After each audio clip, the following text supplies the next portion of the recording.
Are you thinking about selling your home and you want to know more about it? Well, in this video, I'm going to give you a roadmap to understanding the process of selling your home. So let's get to it.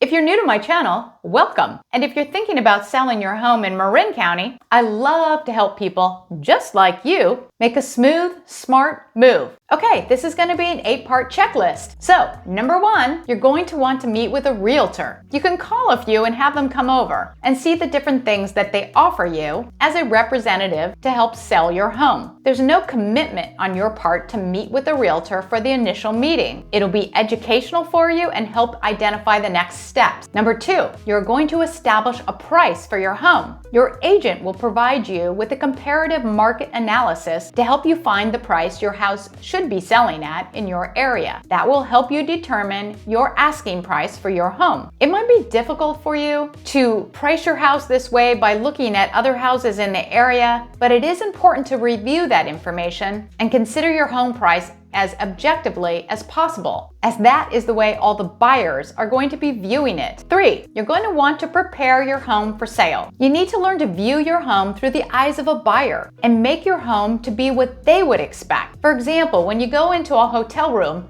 there's certain things that you expect it to look like. You want your home to have those same kind of values of being clean and tidy and not looking like they belong to somebody. Your agent will make some suggestions on what you can do to put your house in the best light for an easy sale. Like, for example, your agent may suggest that you get some pre-inspections. Therefore, you really know what's going on in your home and you're less likely to fall out of contract or have problems once you're in contract. That can be a really useful thing. 4, this is the time when you are going to list your house for sale. When everything is in place, your agent is going to list your house on the open market. It is critical that you make it as easy as possible for potential buyers to see your home. Note that showings can come up quickly, so you'll always want to have your home in pretty decent condition so that it wouldn't require much to be well prepped before a buyer shows up. It's really best if you can accommodate all of the requests for showings. It'll help sell your home faster. You don't want to miss a potential sale. 5, when everything goes well, a buyer, and most often a realtor or agent that represents them, will present your agent with an offer. Your realtor is going to talk about the benefits and the risks of each offer, and you're going to have the opportunity to accept the terms and the price or to counter it. 6,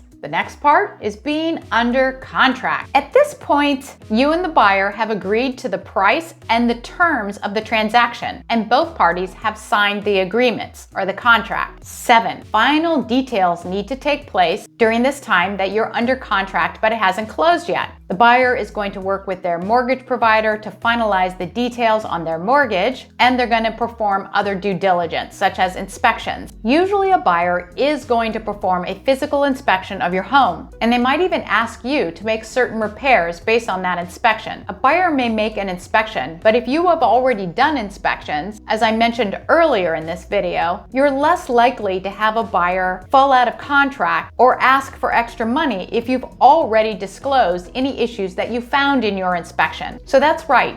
If you do your inspections, you don't necessarily need to make the repairs that come up in your inspection. You can disclose it at that point, and therefore it's known before the buyer makes the offer and you have all settled to the terms of the contract. That can be a very useful strategy. 8, closing. This is the transfer of the funds and the ownership. You'll be getting all packed up and moving out depending on when it is that you decided that the buyer would have the opportunity to move in. And that's it.